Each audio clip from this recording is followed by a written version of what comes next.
Bismillahirrahmanirrahim. Assalamualaikum warahmatullahi wabarakatuh. Apa kabar semuanya? Semoga sehat walafiat, dilindungi oleh Allah Subhanahu wa taala.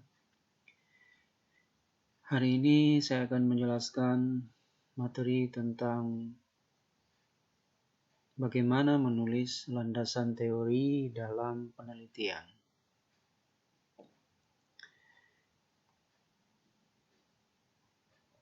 Salah satu hal yang harus ditulis dalam penelitian berupa skripsi adalah landasan teori.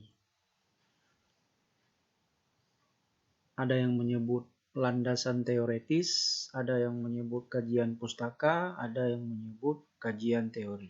Itu tidak masalah, itu hanya variasi pemakaian saja. Tapi intinya dalam penelitian berupa skripsi itu harus ada landasan teori, landasan teoretis, kajian pustaka atau kajian teori. Nah, mengenai variasi-variasi ini tidak menjadi persoalan ya. Artinya tidak ada yang salah. Boleh digunakan salah satu. Tergantung pada lembaga atau fakultas tempat kita kuliah. Nah, kalau di kampus kita, terutama di FKIP, Prodi Bahasa Indonesia, itu dianjurkan untuk menggunakan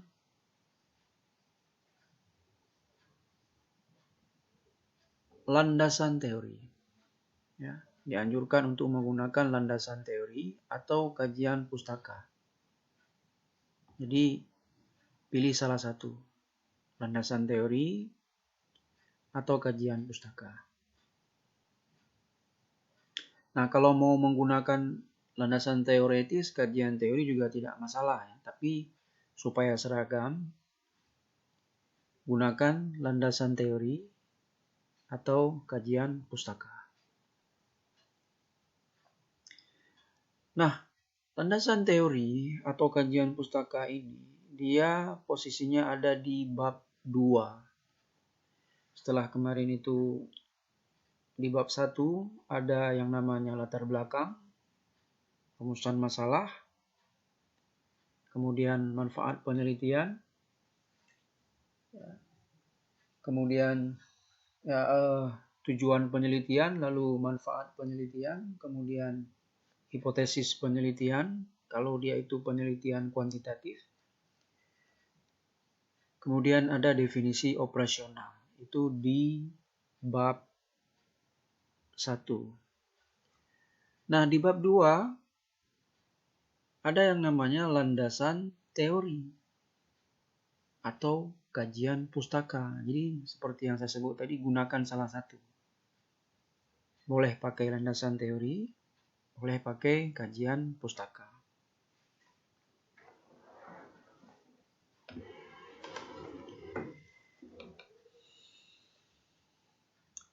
Kemudian,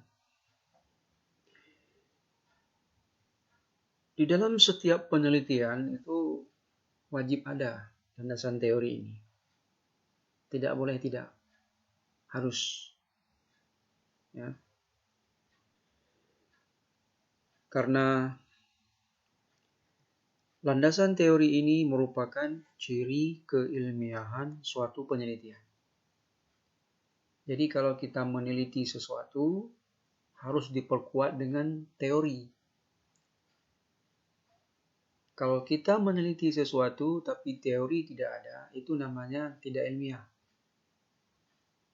Jadi kategorinya itu hanya masih pada kategori menduga-duga. Maka supaya penelitian kita itu ilmiah, kita harus gunakan teori. Harus ada teori yang melandasi penelitian kita itu. Baru dia disebut ilmiah. Nah, apa itu teori? Jadi teori itu dia adalah alur logika atau penalaran yang di dalamnya berisi konsep, definisi, dan proposisi yang disusun secara sistematis. Nah, itu namanya teori. Nanti akan saya jelaskan lebih lanjut mengenai apa yang dimaksud dengan sistematis di sini. Untuk apa teori itu? Menurut Sugiono, teori itu tujuannya yang pertama, dia untuk menjelaskan. Menjelaskan apa? Menjelaskan variabel penelitian. Ya. Jadi fungsi teori yang pertama itu dia adalah untuk menjelaskan variabel penelitian. Jadi kan kita sebelum kita meneliti, kita akan harus menentukan dulu variabel penelitian.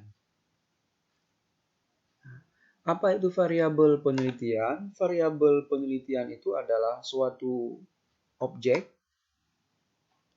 atau kegiatan yang memiliki variasi tertentu yang ditetapkan oleh peneliti untuk dipelajari. Lalu ditarik kesimpulannya. Itu namanya variabel. Misalnya, kalian ingin meneliti tentang dialek sebuah bahasa. Dialek sebuah bahasa, inilah variabel namanya. Dialek sebuah bahasa yang akan kalian teliti, itu namanya variabel. Di mana variabel ini nanti akan kalian pelajari, lalu akan kalian ambil simpulannya. Nah, di bab 2 ini, kalian akan mencari teori-teori yang berkaitan dengan dialek tadi. Untuk memperkuat penelitian kalian. Nah, untuk apa lagi teori-teori tadi? Untuk menjelaskan variabel tadi. Nah, itu fungsi teori yang pertama. Lalu fungsi yang kedua, meramalkan. Meramalkan, memprediksi. Apa yang akan terjadi kalau seperti ini, apa yang akan terjadi kalau begini, apa yang akan terjadi. Itu namanya meramalkan. Dan yang ketiga, pengendalian. Secara detailnya, kita lihat contoh lagi. Apa yang dimaksud dengan menjelaskan? Jadi tadi fungsi teori yang pertama adalah menjelaskan. Misalnya, mengapa suatu bahasa memiliki beragam dialek dapat dijawab dengan teori yang berfungsi menjelaskan. Nah, itu tadi. Bahasa memiliki dialek-dialek. Nah, kalian cari teori-teori yang fungsinya untuk menjelaskan ragam dialek tadi. Nah, itu. Ya. Jadi, bahasa memiliki beragam dialek. Cari teori yang berkaitan dengan ragam dialek. Untuk apa? Untuk menjelaskan beragam dialek ini. Jadi teori yang kita pilih, yang kita cari, itu untuk menjelaskan beragam dialek. Nah, jadi itu fungsi teori yang pertama. Lalu fungsi meramalkan. Misalnya kalian akan meneliti sebuah bahasa yang diprediksi bahasa itu akan punah. Nah, kalian cari teori-teori yang berkaitan dengan dugaan-dugaan yang menyatakan bahwa bahasa itu akan punah.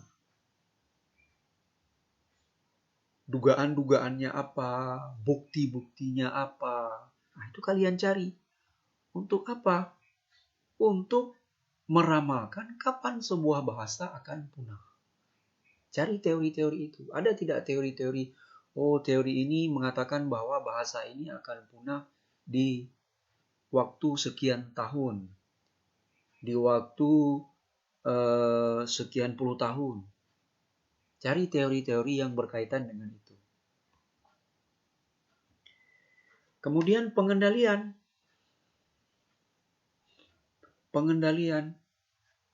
Nah, berkaitan dengan bahasa yang akan punah tadi, kita cari teori-teori yang menjelaskan kapan bahasa itu akan punah. Berapa jarak waktu sehingga sebuah bahasa dikatakan punah. Kita cari teori-teori yang berkaitan dengan itu. Nah,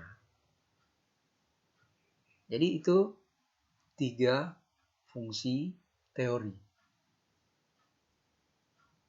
Nah, kemudian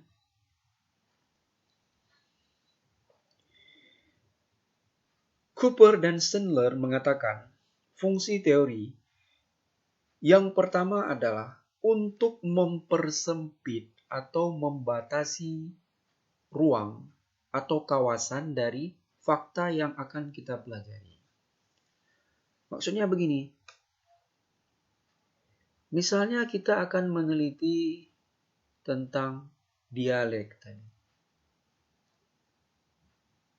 Jadi, ketika kita menulis kajian teori, kita mencari teori-teori yang berkaitan dengan dialek.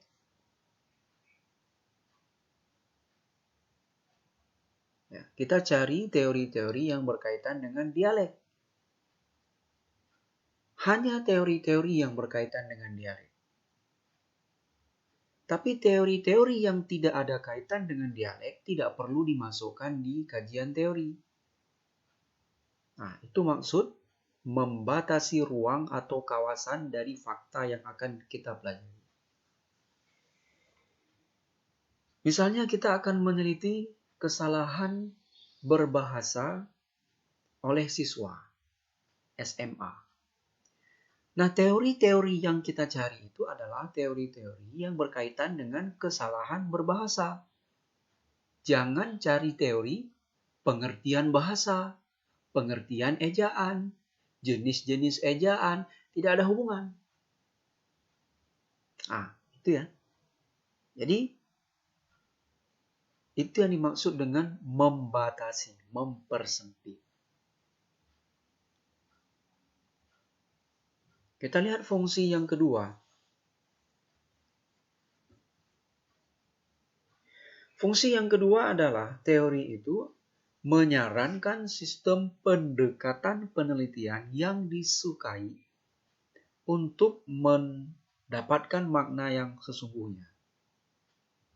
Lalu, fungsi yang ketiga adalah memungkinkan untuk mengimpos data sehingga diklasifikasikan dalam jalan yang lebih bermakna. Intinya dari teori ini adalah ketika kita menulis teori itu, kita harus memasukkan teori-teori yang berkaitan dengan variabel. Itu intinya. Ya. Jangan yang tidak ada kaitan dengan variabel penelitian. Kalau kita ingin meneliti tentang puisi, maka tulislah teori-teori yang berkaitan dengan puisi tersebut. Jangan kita meneliti puisi tapi teorinya adalah prosa, novel, tidak nyambung ya. Ya, gitu.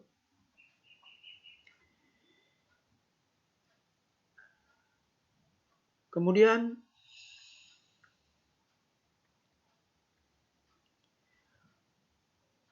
teori juga berfungsi menginformasikan. Menginformasikan apa? Menginformasikan hasil-hasil penelitian kepada pembaca. Jadi dalam kajian teori itu kan kita nanti juga akan menampilkan penelitian-penelitian terdahulu yang ada kaitannya dengan penelitian kita. Jadi tujuannya apa? Tujuannya supaya pembaca tahu, oh ini hasil-hasil penelitian lain yang ada hubungannya dengan penelitian kita. Kemudian fungsi lainnya adalah menghubungkan penelitian dengan literatur-literatur yang ada. Dan yang ketiga, mengisi celah-celah dalam penelitian-penelitian sebelumnya. Arti celah apa? Ketika sebelumnya orang sudah meneliti, itu ada hal-hal yang terlewati, ada hal-hal yang belum diteliti, atau ada kekeliruan-kekeliruan. Nah, kita bisa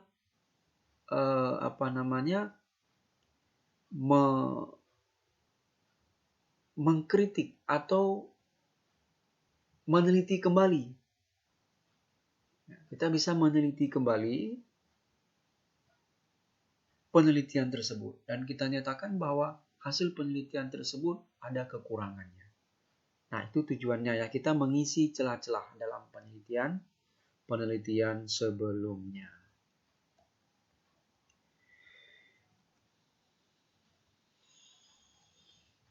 Kemudian, apa yang kita lakukan?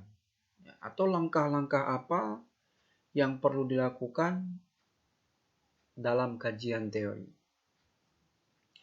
Yang pertama, kita tentukan nama variabel yang diteliti dan jumlah variabelnya. Nah, ini kan tentu sudah ditentukan ketika di bab 1 ya. Jadi saat kita menentukan rumusan masalah, disitulah terlihat variabelnya. Nah, jadi variabel ini penting. Kalau kita tahu variabelnya, kita dengan mudah bisa menulis kajian teori. Tetapi kalau variabelnya belum kita tentukan, ya mau menulis apa? Maka ini dikatakan tentukan dulu nama variabel. Nah, apa yang akan diteliti? Oh, misalnya mau meneliti tentang penggunaan bahasa prokem oleh remaja. Nah, tentu di sini yang menjadi variabel kan bahasa prokemnya. Nah, berarti ketika kita menulis kajian teori nanti, tulis tentang, cari teori-teori yang berkaitan dengan bahasa prokem ini. Nah, itu. Kemudian cari sumber-sumber bacaan. Sesudah kita tentukan variabel, di sini dibutuhkan kegigihan kita dalam mencari sumber-sumber. Teori-teori itu kan dia ada di buku, ada di kamus, ada di ensiklopedi, ada di jurnal ilmiah, ada di laporan penelitian, bisa di skripsi, tesis, disertasi. Banyak sekali teori itu. Cari sebanyak-banyaknya. Tapi ingat, harus relevan. Relevan dengan setiap variabel yang diteliti. Dan harus mutakhir. Kecuali untuk penelitian historis.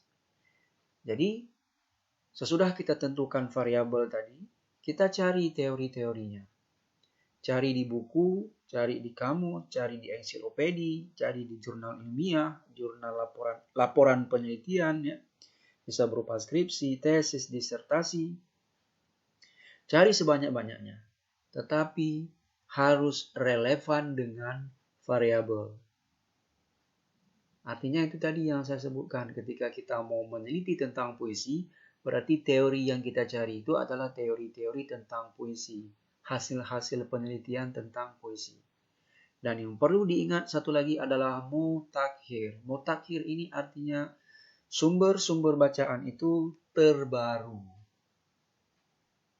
Biasanya dia itu 10 tahun terakhir. Jadi kalau tahun ini adalah tahun 2020, jadi cari sumber-sumber itu 2019, 2018, 2017, 2016, 2015, 14, 13, 12, 11, 10. Nah, umumnya dalam penelitian itu sumber bacaan yang paling diutamakan adalah hasil-hasil penelitian yang dimuat di jurnal.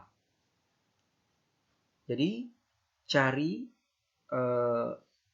sebaiknya dalam kajian teori itu perbanyak hasil penelitian dalam bentuk jurnal. Nah, jurnal ini juga sangat mudah ditemukan. Di internet itu sangat banyak. Tapi ingat, hindari sumber-sumber berupa blog. Ya, hindari sumber-sumber berupa blog-blog pribadi, itu hindari. Jadi cukup cari jurnal. Ya. Banyak sekali universitas yang sudah menyediakan jurnal online atau jurnal daring. Nah, itu kita bisa ambil sumbernya lalu kita masukkan di kajian teori. Nah,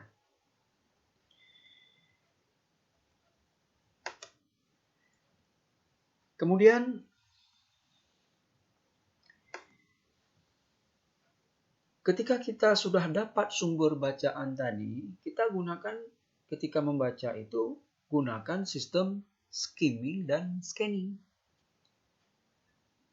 Artinya apa? Buka saja daftar isinya. Buka daftar isinya, lihat ada tidak di situ judul-judul atau sub-sub judul yang berkaitan dengan variabel yang sudah kita tentukan. Jadi tidak perlu membuka dari halaman 1, halaman 2, 3, dan seterusnya, tidak perlu. Cukup lihat saja daftar isi. Nah, kalau dia itu laporan penelitian, lihat judulnya. Lihat judulnya, rumusan masalahnya, teori yang dipakai, di mana dia melakukan penelitian, sampelnya, sumber datanya, teknik pengumpulan datanya, lalu analisis kesimpulan dan saran yang diberikan. Itu kita lihat itu, karena itu berguna sebagai masukan untuk penelitian kita. Nah, itu ya. Jadi kalau itu buku, buka saja daftar isinya. Daftar isinya, cari topik-topik yang berkaitan dengan variabel yang sudah kita tentukan atau variabel yang akan diteliti. Tapi kalau dia itu berupa laporan-laporan penelitian, lihat judulnya apa, rumusan masalahnya bagaimana, judulnya apa, teori yang dipakai apa, tempat penelitiannya di mana, sampelnya, sumber datanya apa, teknik dia mengumpulkan data itu bagaimana, analisis kesimpulannya bagaimana, saran yang diberikan bagaimana, begitu juga hasilnya bagaimana, hasil penelitiannya itu bagaimana. Nah, lihat itu. Nah, ya. Kemudian cari definisinya. Cari definisi setiap variabel yang akan diteliti. Nah, misalnya tadi kita akan meneliti tentang analisis kesalahan berbahasa pada remaja. Cari definisi apa itu analisis kesalahan berbahasa. Nah, ya. Cari pendapat beberapa ahli. Nah, jadi itu penting sekali. Nah, untuk apa? Untuk memperkuat hasil penelitian kita. Dan definisi itu harus sesuai dengan penelitian yang akan dilakukan. Ya, jangan menyimpang.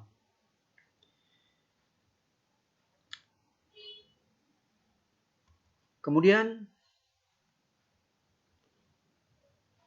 baca seluruh isi topik buku yang sesuai dengan variabel. Jadi tadi kan kita sudah melihat daftar isinya. Lalu di daftar isi kita sudah temukan, oh di bagian ini ada hubungan dengan variabel yang kita teliti. Baru kita buka halaman tersebut, kita baca. Ketika kita lihat, oh ini ada yang sesuai dengan variabel penelitian saya, ambil, kutip.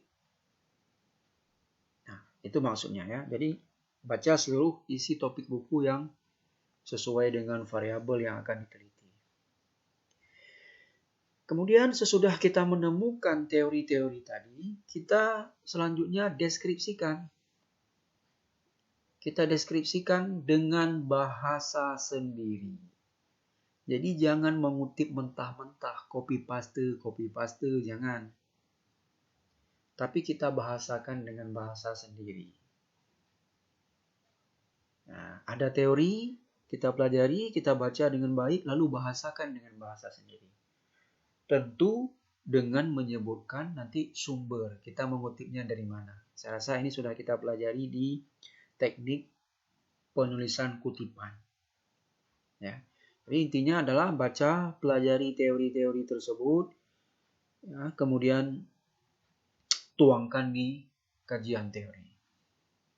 Nah, gunakan bahasa sendiri. Nah, secara umum, ringkasan dalam menulis kajian teori itu, langkah-langkah yang perlu kita lakukan ketika menulis kajian teori. Yang pertama, tadi sudah saya sebutkan, tetapkan nama atau jumlah variabelnya. Ini sudah kita lakukan di bab 1. Lalu cari sumbernya. Ya, bisa dari buku, jurnal, kamus, atau laporan penelitian. Tadi sudah juga. Kemudian lihat daftar isinya. Lalu deskripsikan teori dengan bahasa sendiri. Cari dan bandingkan teori dengan variabel dari berbagai sumber, lalu baca seluruh isi topik yang sesuai dengan variabel, kemudian deskripsikan dengan bahasa sendiri. Lalu jangan lupa sertakan sumber yang dikutip.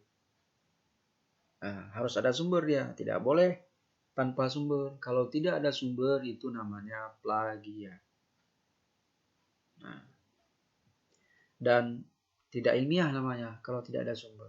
Yang namanya teori, pernyataan orang lain kita kutip, walaupun kita pakai bahasa sendiri, kita harus menyertakan sumber.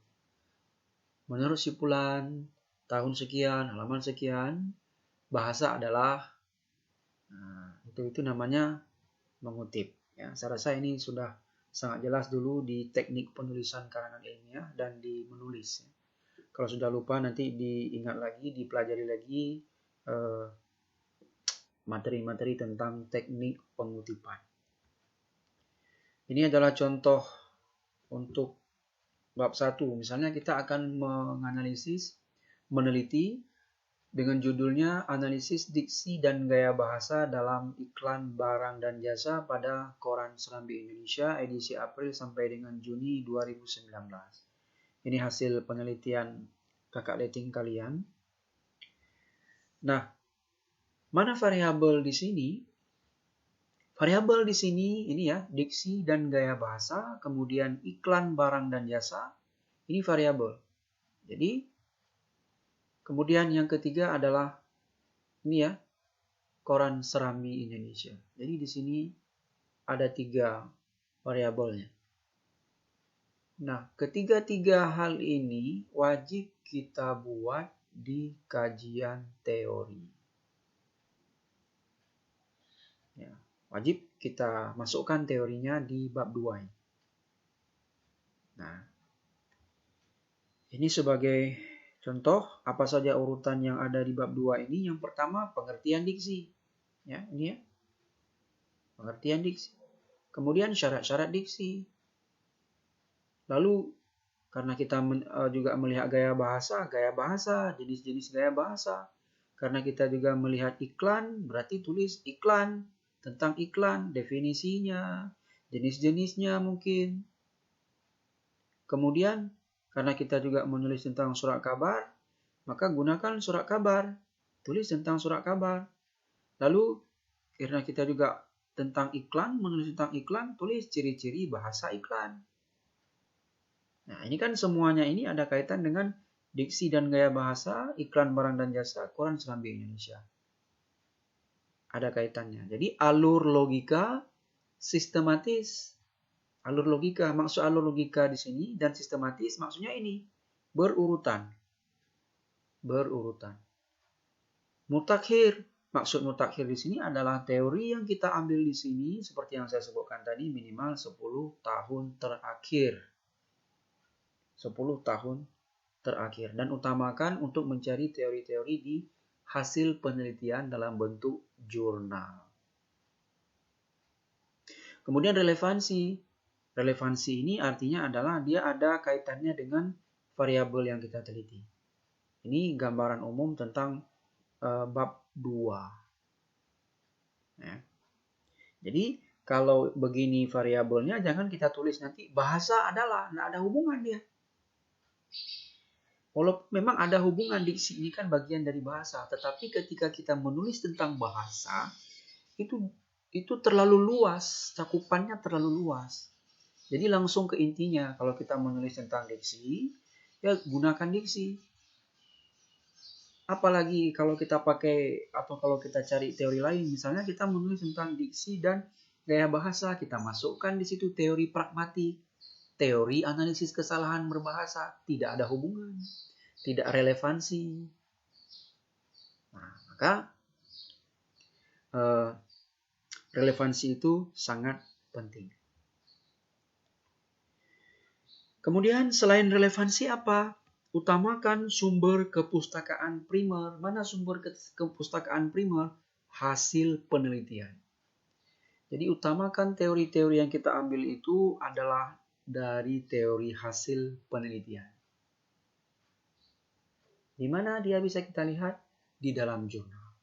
Tadi sudah saya sebutkan, jurnal itu banyak sekali disediakan oleh berbagai universitas atau perguruan tinggi, dan semuanya sekarang bisa diakses. Sangat mudah. Melalui internet itu banyak sekali. Tapi ingat, hindari blog pribadi. Ya. Jangan pakai blog pribadi. Jangan mengutip teori dari blog pribadi. Kemudian kepustakaan sekunder. Kepustakaan sekunder ini dari buku-buku. Boleh. Nah, tapi utamakan tetap kepustakaan primer yang dari hasil-hasil penelitian. Nah, seberapa banyak teori itu? Ya tergantung pada variabel. Tergantung pada variabel. Kalau tadi kita meneliti tentang diksi, gaya bahasa, kemudian tentang iklan, barang dan jasa, kemudian tentang surat kabar, ya cari teori-teori yang berkaitan dengan itu. Yang masih ada kaitan dengan itu. Misalnya diksi tadi. Cari teori yang berkaitan dengan apa itu diksi, apa itu gaya bahasa, apa syarat-syarat diksi. Kemudian, apa jenis-jenis gaya bahasa. Kan itu. Nah, itu namanya banyaknya teori tergantung pada luasnya permasalahan dan jumlah variabel yang diteliti. Intinya bahwa kajian teori itu harus relevansi. Yang saya sebutkan tadi ya. Harus ada kaitan dengan variabel dan rumusan masalah yang diteliti. Kemudian lengkap. Lengkap artinya kalau kita tadi meneliti diksi dan gaya bahasa, meneliti tentang iklan, meneliti tentang surat kabar, ketiga-tiganya ini harus ada di dalam kajian teori. Lalu mutakhir. Mutakhir, inilah tadi sumber bacaannya minimal 10 tahun terakhir. Kecuali penelitian-penelitian yang sifatnya historis, sejarah. Nah, itu kita harus mengambil buku-buku lama atau hasil-hasil penelitian lama. Nah, itu tidak masalah. Tapi kalau penelitian kita penelitian mutakhir, tidak ada hubungan dengan histori, sejarah, tidak perlu kajian sumber-sumbernya itu harus kalian lihat yang terbaru. Nah, jangan buku-buku lama.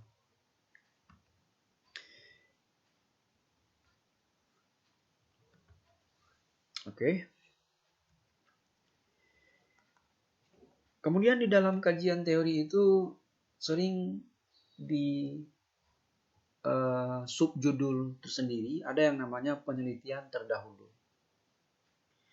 Tapi ada juga penelitian terdahulu ini posisinya di bab 1. di bab 1. Cuma kalau kita di PBI itu umumnya dosen menulis penelitian terdahulu, menganjurkan untuk menulis penelitian terdahulu di bab 1. Bukan di bab 2. Tapi tidak salah kalau menulis di bab 2. Nah, ketika kita melihat penelitian-penelitian terdahulu, minimal ada beberapa hal yang harus kita perhatikan. Ya. Penelitian terdahulu itu ada kaitannya dengan rumusan masalah yang akan kita teliti. Misalnya tadi, kita meneliti tentang diksi dan gaya bahasa pada surat kabar, pada iklan barang dan jasa yang dipublikasikan di surat kabar. Nah, cari penelitian-penelitian terdahulu yang ada kaitannya dengan itu. Nah, ya, jadi ada kaitan dengan permasalahan yang diteliti. Kemudian waktunya, waktu penelitiannya, kapan itu dilakukan, itu harus diperhatikan. Lalu di mana dia dilakukan, kemudian sampelnya apa. Misalnya,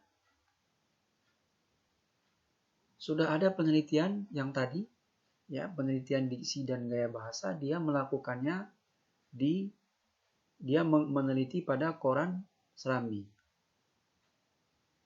Nah, ketika kita teliti, lalu kita lihat, oh dia juga meneliti di koran Serambi.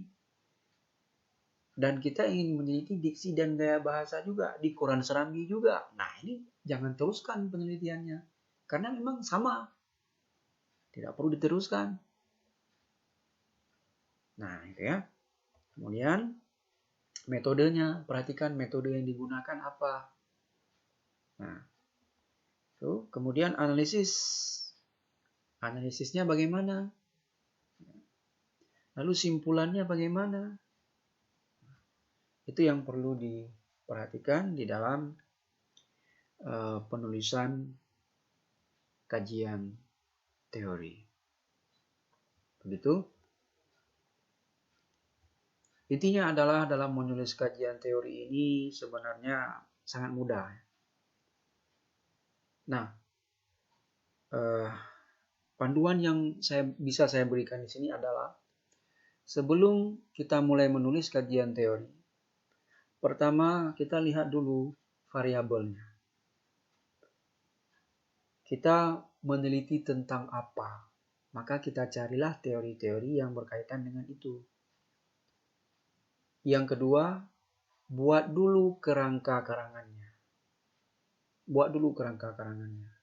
Supaya nanti dengan mudah kita bisa mencari teorinya. Tadi kan variabel sudah dapat. Sesudah dapat variabel, buat kerangka karangannya. Misalnya 21 apa, 22 apa, 23 apa, 24 apa. Jadi dengan kita menulis kerangka karangan ada keuntungannya. Keuntungannya apa? Yang pertama, kita tidak menulis terlalu luas. Tidak mengutip teori-teori yang tidak ada hubungan dengan variabel dan rumusan masalah. Itu keuntungannya. Intinya adalah ketika kita menulis itu, kita tidak menulis yang tidak ada hubungannya dengan apa yang hendak kita teliti. Yang kedua, sistematis. Maka saya menyarankan ketika menulis kajian teori itu, tulis kerangka karangannya. 21 apa, 22 apa, 23 apa, 24, 25, 26, dan seterusnya. Nah, ketika kita melihat sumber-sumber bacaan tadi, kalau itu buku, lihat saja daftar isinya. Jangan baca semua, lihat daftar isinya dulu. Di antara daftar isi itu nanti misalnya ada yang berkaitan dengan variabel yang kita akan teliti. Maka baru kita buka di halaman berapa, baru kita baca. Baru kemudian kita tulis di kajian teori. Nah, itu sangat penting. Baik, itu saja penjelasan saya berkaitan dengan kajian teori. Sekian, saya akhiri. Assalamualaikum warahmatullahi wabarakatuh.